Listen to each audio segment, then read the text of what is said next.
হযরতে খাদিজা রাদিয়াল্লাহু তাআলা আনহা বলেন ইয়া রাসূলুল্লাহ ইয়া হাবিবাল্লাহ নবী গো আমার বাড়িতে আমার কিছু খাবার খাদ্য নাই তবে আপনার জন্য আমি এক গ্লাস দুধ রেখে দিয়েছি এবং আমার পার্শ্ববর্তী একজন ব্যক্তি মাত্র 4টা খেজুর দিয়েছিল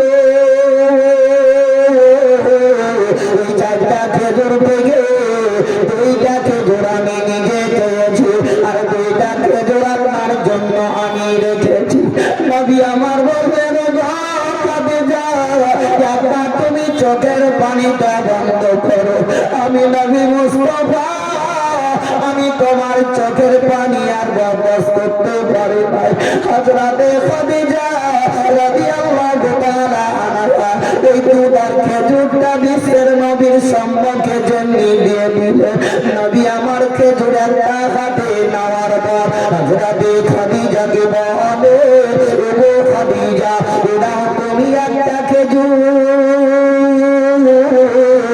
আর আমি একটা খেজুর নিয়ে নিয়েছি হযরতে খাদিজা বললেন ইয়া রাসূলুল্লাহ ইয়া হাবিবাল্লাহ নবী গো আমি খেজুর খেয়েছি আপনি খেয়েছেন এখনো ঘোরাঘুরি করছেন আর ঘোরাঘুরি না করে নিজের মান সম্মান ইজ্জতকে বাঁচিয়ে আপনি যে উদ্দেশ্যে বাড়ি থেকে বেরিয়েছেন সেটাকে পরিপূর্ণ করার চেষ্টা করুন স্টেজে এসে বসে পড়ুন মেহেরবানি করে দয়া করে বেলা 4টা থেকে আপনারা জানাতে ঘুরছেন আর না ঘুরে এত রাত্রিতে এসে বসুন সাইরে বলেন এই জায়গায় এসা দেখি জলসার জায়গায় আর কত সকল লোক বসে আছে নবীর আশায় পাগল কইরাছে মোদের মদিনা ওয়ালা পাগল কইরাছে মোদের মদিনা ওয়ালা আছে কোনটা ঠিক এই জায়গায় এসা দেখি জলসার জায়গায় কত সকল লোক বসে আছে নবীর আশায় পাগল কইরাছে মোদের মদিনা ওয়ালা পাগল কইরাছে মোদের মদিনা ওয়ালা নবী যখন আসবে ওই মায়া মিনা কোলে শত শত ফারিস্তারা দরুদ সালাম পড়ে পাগল কইরাছে মোদের মদিনা ওয়ালা পাগল কইরাছে মোদের মদিনা ওয়ালা এই জায়গায় এসা দেখি ওই জলসার জায়গায় কত সকল লোক বসে আছে নবীর আশায় পাগল কইরাছে মোদের মদিনা ওয়ালা পাগল কইরাছে মোদের মদিনা ওয়ালা মায়া মিনা বসে কাঁদে ওই ছেলে কোলে করিয়া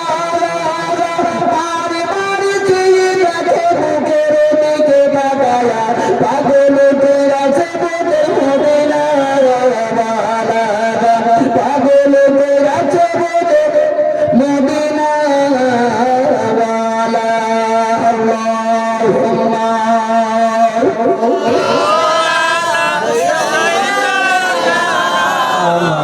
মাওলানা মুহাম্মদ ওয়ালা মাওলানা মুহাম্মদ সাল্লাল্লাহু তাআলা আলাইহি ওয়াসাল্লাম মুহতারাম মুআজ্জাজ সামাইয়ে کرام নওয়াজ জীবনের আবার আমি পড়েছি আপনাদের সম্মুখে ছোট্ট ছোট্ট করে দুটো আয়াত প্রথমত পড়েছি মুহাম্মাদুর রাসূলুল্লাহ সাল্লাল্লাহু তাআলা আলাইহি ওয়াসাল্লাম মুহাম্মদ আল্লাহর প্রিয় রাসূল দ্বিতীয় আয়াত পড়েছি ওয়া আম্মাস সাইলা ফালা তানহার আল্লাহ বলতে চাইছেন তোমার নিকটে যদি কোনো সাইল আসে তারে কখনো খালি ফিরাবে না জোরে বলুন দেখুন আমরা জালসা মিলাদে যাই আমাদের উদ্দেশ্য একটাই থাকে কি বক্তাদের বক্তব্য শুনবো শোনার পর আমরা আমল করব যদি আমল করতে পারি তবে ইহকাল পরকালেও লাভবান হয়ে যাব তাই না এটাই তো উদ্দেশ্য না বলবি যে আমরা মুখ চেহারা দেখতেছি বলা শুনতেছি এটা আমাদের উদ্দেশ্য নয়। উদ্দেশ্য আমাদের কিছু সুন্দর শোনার পর আমরা যদি পারি তো পরিবর্তন হব। তবে দেখুন, আমাদের প্রত্যেকটা মানুষের শিক্ষার প্রয়োজন আছে, আছে না নাই? প্রত্যেকটা মানুষ, আমরা যত এখানে বসে আছি উপরে, মৌলভী বলেন, মুহাদ্দিস বলেন, হাফিজ বলেন, কারি বলেন, যতই যাই আছে, প্রত্যেকটা মানুষের শিক্ষার প্রয়োজন আছে। এই যে স্টেজে কিছু না আগে আমি এসে বসলাম, আপনারা নিচে আছেন, এখন আপনাদের সম্মুখে আমি বক্তব্য রাখছি। প্রথম কথা হচ্ছে, কোন জায়গায়, কোন মুহূর্তে, কোন সমাতে যে সুবহানাল্লাহ পড়তে হয়, এটাই আমরা ঠিকভাবে জানি না। জানি যদি জানতাম তাহলে মৌলভীদেরকে বলতে হতো না যে জোরে বলো সুবহানাল্লাহ, তো কেউ বলছে সুবহানাল্লাহ, মানে মুখ দিবে না, তাই না? আল্লাহর নাম নিতে যদি বলা হচ্ছে তো কেউ জোরে বলছে আর কেউ আস্তে করে বলছে, মানে বিশাল ব্যাপার। তো মনে হয় যেভাবে বলতে আমাদেরকে বলা হয় আর বলি, তো আল্লাহ যদি বলতো এই মেয়ে ছেলেদেরকে কি বলতো কি তোমরা জোরে জোরে বলো, তো আপনারা আমরা যতটা লোক বসে আছি আপনাদের আমাদের আওয়াজ করা ঢেকে দিত, আওয়াজে ঢাকতো না। কেমন করে বলেন তো? পাড়াতে যদি দুটা মেয়ে ছেলে ঝগড়া লাগে তো গলা খালি দেখি টিকতে পারবে না। এখনই তো বুঝলেন যারা বসছে তাদের তাদের আওয়াজ খুব হচ্ছে, এদিকের থেকে ওদিকের আওয়াজ বেশি, তাই না? তো আল্লাহ ওনাদেরকে আওয়াজ কম আর আমাদের আওয়াজটা হচ্ছে উচ্চ।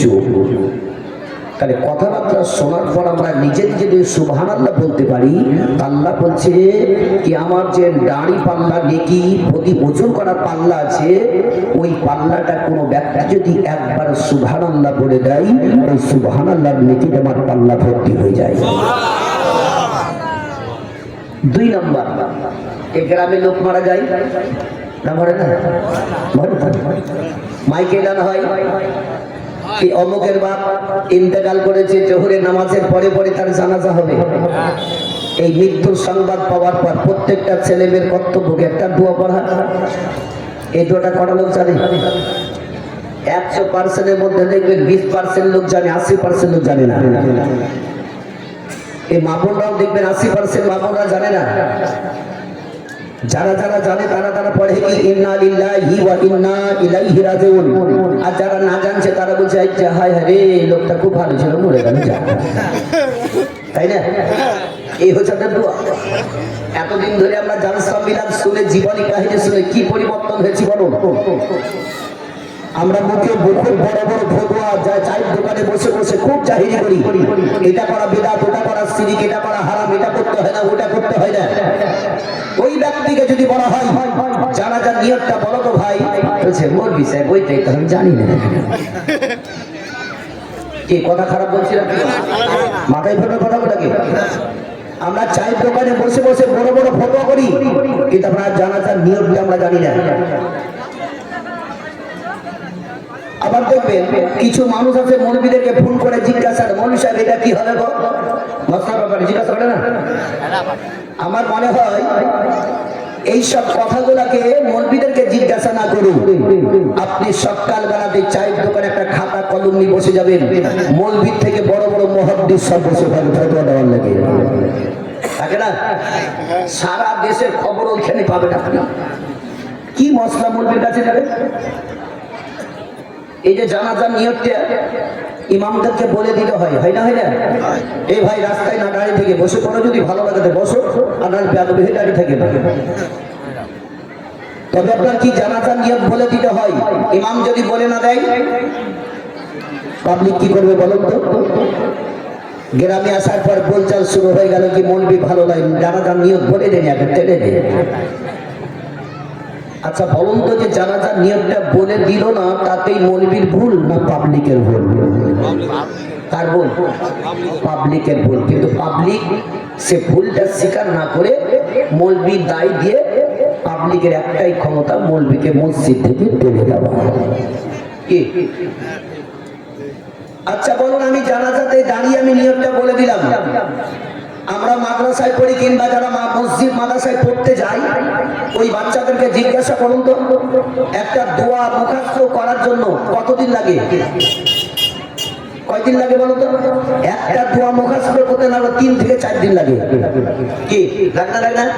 খুব কষ্ট দেখবেন। একটা কাউকে যদি বলা হয় লা ইলাহা ইল্লাল্লাহ সুবহানাকা ইন্নী কুনতু মিনাজ জালিমিন মুখস্থ করেন, বলছে কি বলেন? বলছে কি বলেন? সামান্য একটা ছোট দোয়া। তাহলে 4 দিন 5 দিনের একটা দোয়া শিখতে যদি এতটা সময় লাগে, তাহলে জানাজার জায়গাতে ইমাম সাহেব যখন একটা বলে দেয় সেই সময় থেকে মুখস্থ হয়ে যায়।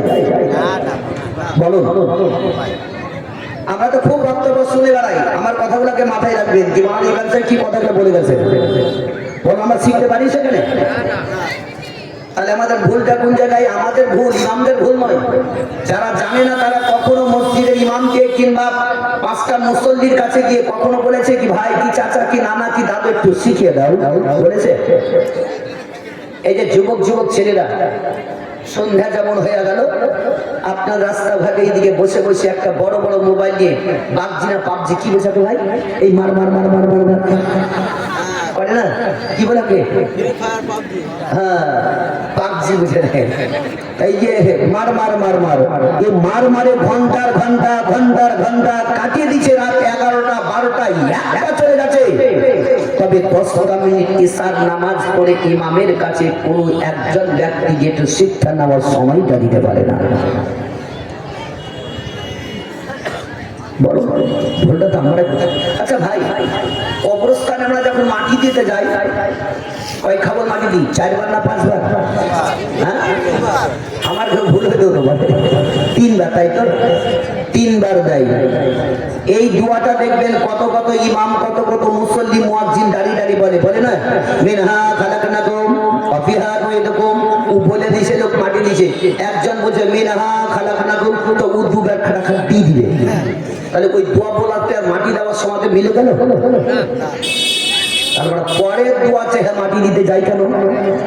যারা জানে তারা পরে মিনহা খালাকনাকুম ওয়া ফিহা নুঈদুকুম ওয়া মিনহা নুখরিজুকুম তারাতান উখরা। আর যারা না জানে তারা বলছে বিসমিল্লাহ। আর যারা বিসমিল্লাহটাও জানে না তাও বলছে বাপ রে বাপ, সূরা ইয়াসিন পড়ে মাটি দিয়ে দিল আমি। কি তাই না? পার্শ্বের লোককে শোনাচ্ছে কি, দেখ আমি কত দোয়া জানি। আরে কিছুই না, খালি ফুস করে চলে যাচ্ছে। ওই ফুস না করে দোয়া শিক্ষার চেষ্টাটা করো। আল্লাহ যাতে আমাদের প্রত্যেকটি মানুষকে হাদিস ও কোরআনের দিকে লক্ষ্য করে চলা তৌফিক এনে সকলে বলুন আমিন। একবার আল্লাহুম্মা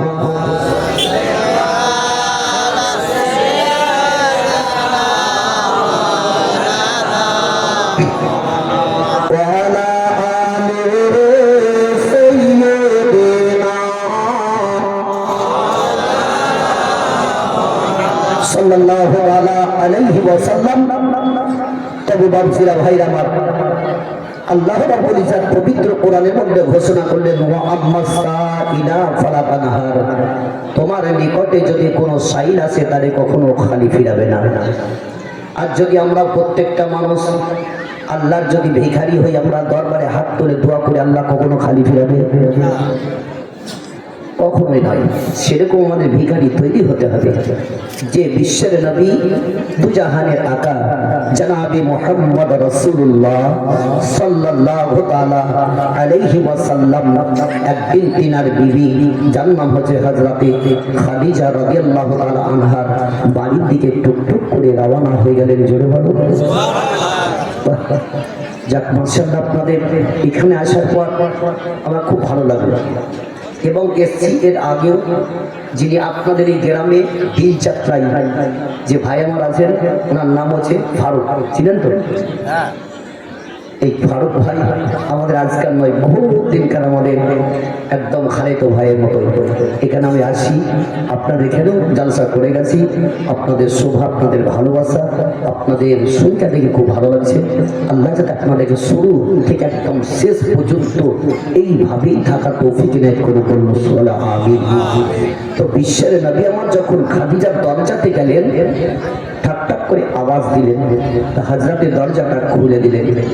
বিশ্বের নবীর মুখের দিকে তাকালেন তো দেখছেন তো নবীর মুখটা সুখমুখ হয়ে আছে। এমন সময়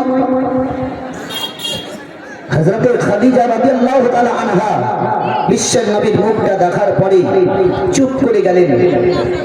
বিশ্বের নবী আমার একদিন নয়, 2 দিন নয়, 3 দিন ধরে অনাহারী ছিলেন। জোরে বলবেন না? পয়লেকে বলেছেন না, কথা বুঝতে যদি জানতাম তোমাদের মুখ দিয়ে সুবহানাল্লাহ বেরোতো। নবী 3 দিন ধরে অনাহারী আছেন। ওই সময় হযরতে খাদিজাকে বলছেন, ওগো খাদিজা, তোমার ঘরে কিছু খাবার খাদ্য আছে। তো হযরতে খাদিজা কাঁদতে আরম্ভ করলেন। ওই সময় আল্লাহর নবী মুজাহিদা জনাবে মুহাম্মদ রাসূলুল্লাহ সাল্লাল্লাহু তাআলা আলাইহি ওয়াসাল্লাম বললেন, ওগো খাদিজা, আমাকে ভাবে তুমি কাঁদতে আরম্ভ করলে। হযরতে খাদিজা রাদিয়াল্লাহু তাআলা আনহা বলে, ইয়া রাসূলুল্লাহ, ইয়া হাবিবাল্লাহ, নবী গো, আমার বাড়িতে আমার কিছু খাবার খাদ্য নাই, তবে আপনার জন্য আমি 1 গ্লাস দুধ রেখে দিয়েছি এবং আমার পার্শ্ববর্তী একজন ব্যক্তি মাত্র 4টা খেজুর দিয়েছিল। ওই 4টা খেজুর থেকে 2টা খেজুর আমি নিজে খেয়েছি আর 2টা খেজুর আপনার জন্য আমি রেখেছি। নবী আমার বললেন, তুমি চোখের পানিটা বন্ধ করো। আমি নবী মুস্তাফা, আমি তোমার চোখের পানি আর বাবস করতে পারি নাই। হযরতে খাদিজা রাদিয়াল্লাহু তাআলা আনহা ওই দুধের খেজুরটা বিশ্বের নবীর সম্মুখে জেনে দিয়ে দিলেন। নবী আমার খেজুর একটা হাতে নেওয়ার পর হযরতে খাদিজাকে বলে, ওগো খাদিজা, ওরা তুমি একটা খেজুর আর আমি একটা খেজুর নিয়ে নিয়েছি। হযরতে খাদিজা বললেন, ইয়া রাসূলুল্লাহ, ইয়া হাবিবাল্লাহ, নবী গো, আমি খেজুর খেয়েছি, আপনি খেয়ে নিন। নবী আমার বললেন, খাদিজা, না না, তুমি একটা নিয়ে নাও আর আমি একটা খেজুর নিয়ে নিচ্ছি। হযরতে খাদিজা যখন হাতখানা বের করে দিলেন, ওই সময় হযরতে খাদিজার দিকে বিশ্বের নবী গভীরভাবে তাকিয়ে দেখলেন।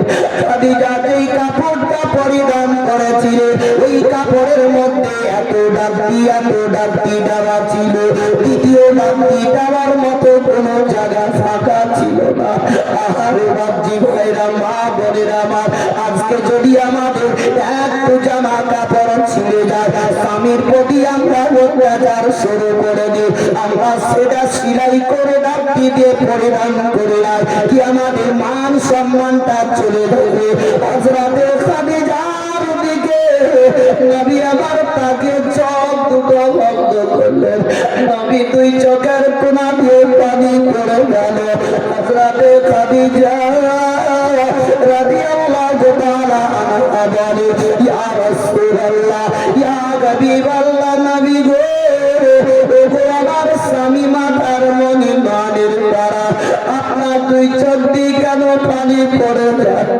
নবী গো, এইভাবে আর কাঁদবেন না, কাঁদবেন না। নবী আমার বললেন, ওগো খাদিজা, তুমি যে কাপড়টা পরিধান করে আছো ওই কাপড়ের মধ্যে এত ডাকটি দেওয়া আছে। খাদিজা, একটা যদি তুমি আমাকে বলতে, আমি নবী মুস্তাফা তোমার জন্য আমি কাপড় হাজির করে দিতাম। হযরতে খাদিজা রাদিয়াল্লাহু তাআলা আনহা বলে, ইয়া রাসূলুল্লাহ, ইয়া হাবিবাল্লাহ, নবী গো, ওগো আমার স্বামী মাথার মনে মহানের পাহারা, ইয়া রাসূলুল্লাহ, আমার কাপড়ের কোনো প্রয়োজন নাই, তবে আমার মনে যেটা আশা আছে ওই আশাটা যদি পরিপূর্ণ